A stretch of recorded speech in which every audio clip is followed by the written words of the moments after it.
I find this really encouraging. The church's view on this is not fire, brimstones, you're evil. Hey guys, it's Lizzie. So I talked about this topic in an Ask Lizzie Q&A video I made a year ago, which was actually monetized. I'm still shocked. But just in case this video gets demonetized, like my last 5 videos, I have a sponsor for today's video. Covenant Eyes. Thank you so much for being the sponsor of this video. They created this amazing technology that is ammunition to fight against a porn addiction.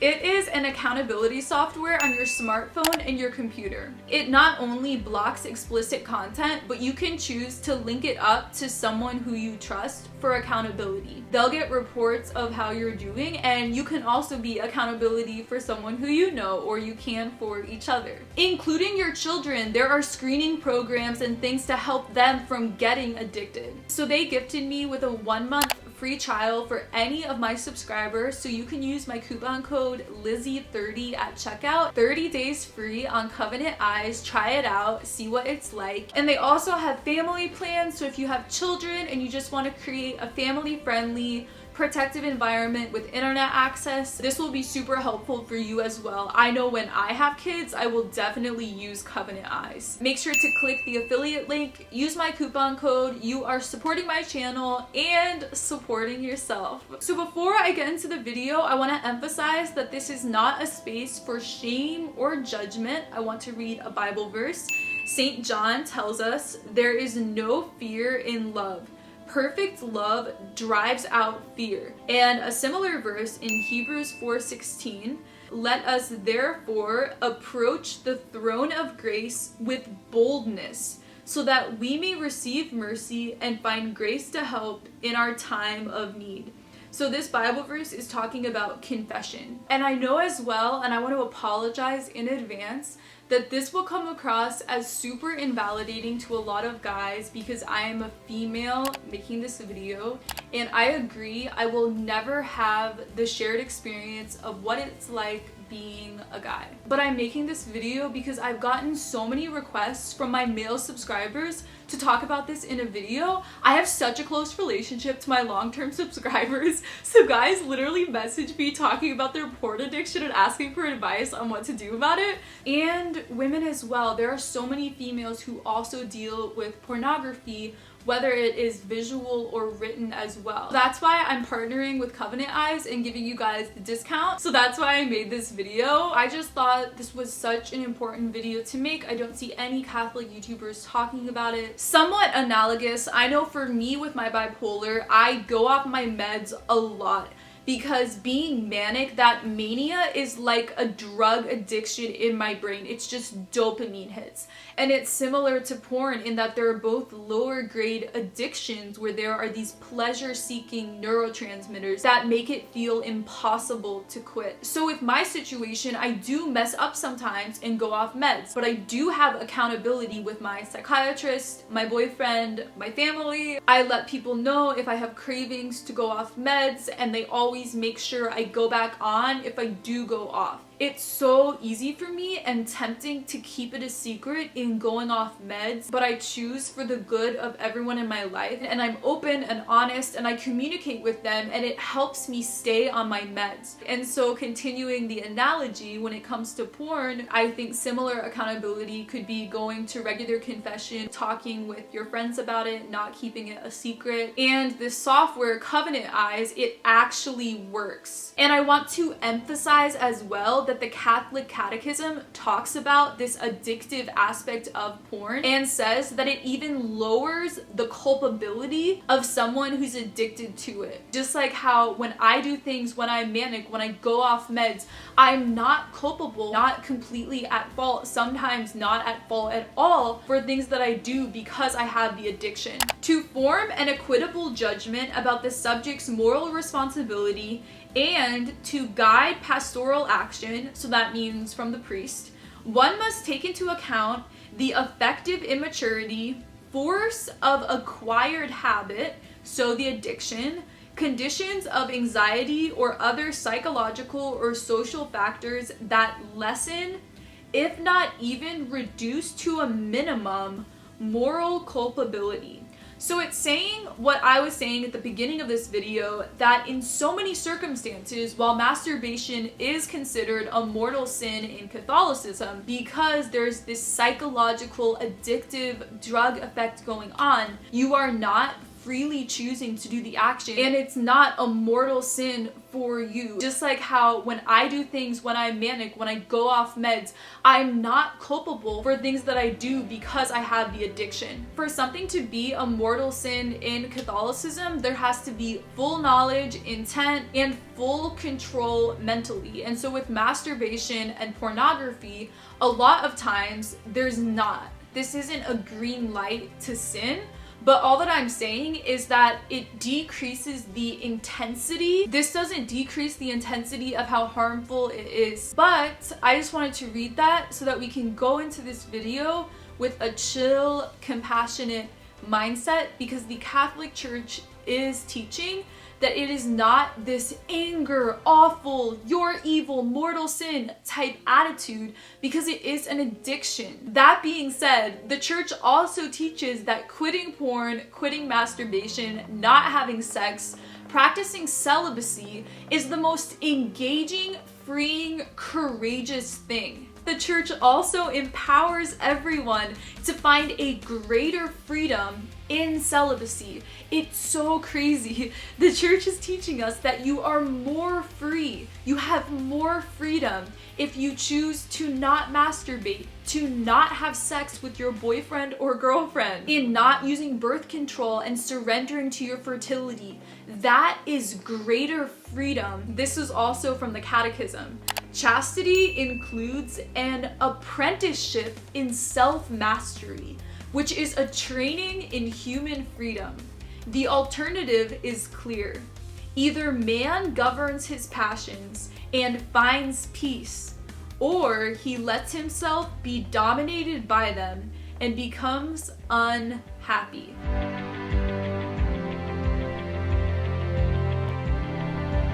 Which is a really hard message to hear in our society, because hedonism and utilitarianism are the moral scope in how a lot of people operate. So utilitarianism is ends justify the means, the most happiness, the most pleasure in the moment based upon our own perception.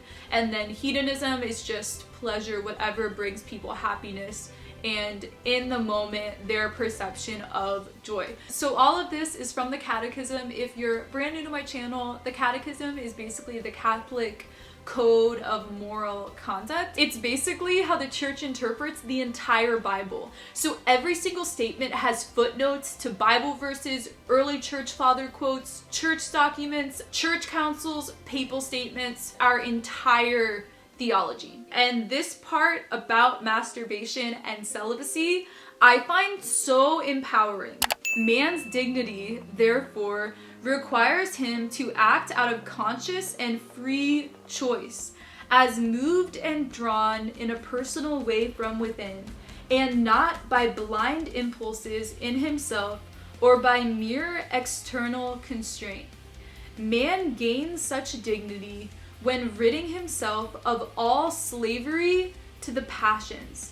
He presses forward to his goal by freely choosing what is good, and by his diligence and skill, effectively secures for himself the means suited to this end. Whoever wants to remain faithful to his baptismal promises and resist temptations will want to adopt the means for doing so.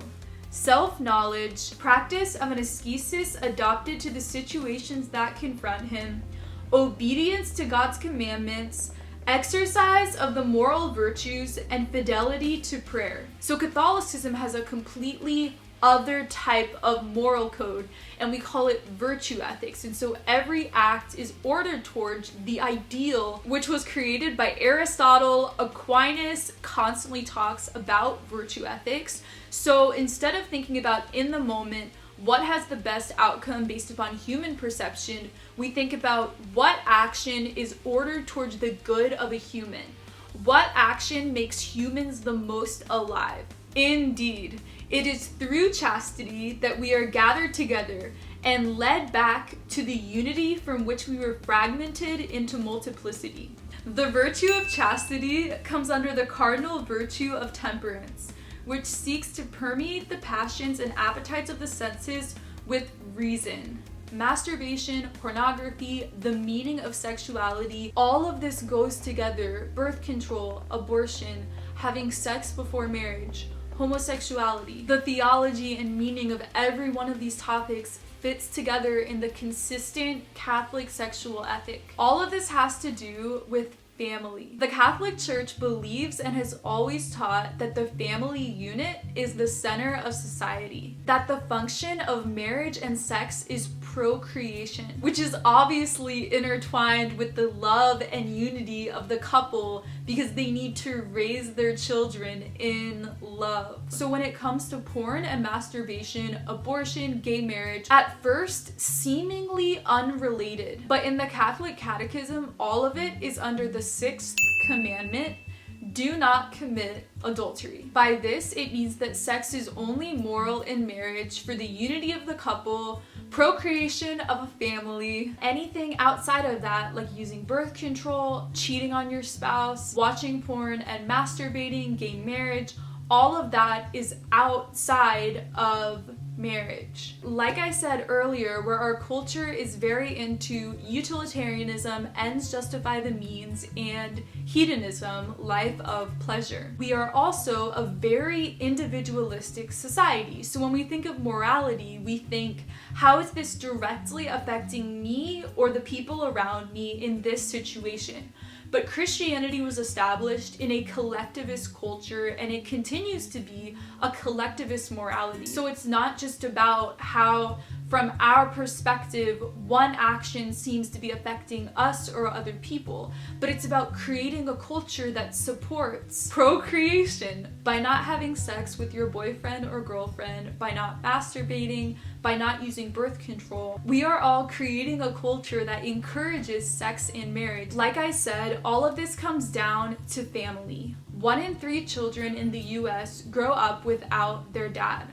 1 in 4 marriages end in divorce. There are so many children being born outside of a marriage life commitment. And it is because all of us, through our actions, we've created a culture where we've separated sex from marriage, sex from children. Before the 1960s, pre-sexual revolution, sex, marriage, and having children were all intertwined. And because of that, any child that was born would be within marriage. There wouldn't be abortion. In that perfect scenario, almost every child is growing up with both of their biological parents. Every child that is born is wanted and loved, so there are no abortions. Even though it seems really small, it seems to not be affecting all of our culture, all of society, and I love how it's all interconnected and on the same level. I love pointing out to people that gay marriage is a mortal sin, but also masturbation, pornography, 90% of Catholic couples who use birth control, having sex with your boyfriend or girlfriend, all of these are mortal sins. All of them are on the same level, and I think if Jesus were here right now, he would be calling a lot of Catholics hypocrites. He would be calling them out because we tend to call out and judge other people's sins while at the same time we might be mortal sinning. I want to end the video by reading 2 church father quotes. The first is by Clement of Alexandria, who lived in the 2nd century. Because of its divine institution for the propagation of man, the seed is not to be vainly ejaculated, nor is it to be damaged, nor is it to be wasted. To have coitus other than to procreate children is to do injury to nature. And then here's a quote by Saint Augustine, who lived in the 4th century. So he's addressing a heretic group that he used to be part of. You Manichaeans make your hearers adulterers of their wives, when they take care that the woman with whom they copulate do not conceive. They take wives according to the laws of matrimony, by tablets announcing that the marriage is contracted to procreate children. And then, fearing your law against childbearing, they copulate in a shameful union, only to satisfy lust for their wives. They are unwilling to have children, on whose account alone marriages are made. Why then that you do not prohibit marriage, as the apostle predicted of you so long ago in 1 Timothy 4, when you try to take from marriage what marriage is.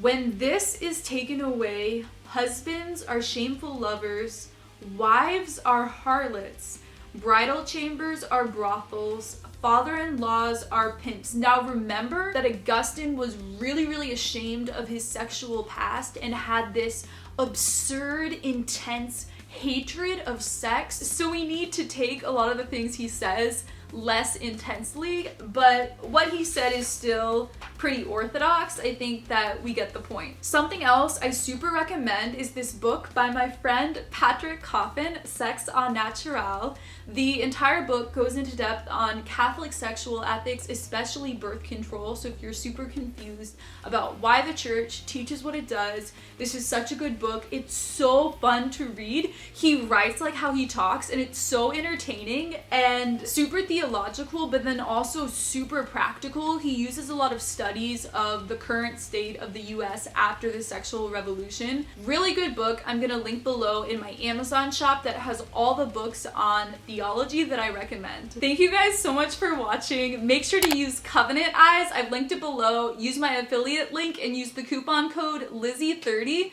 to get your first month for free. I love you guys so much. Thank you for supporting my channel. I will see you guys in my next video. Bye!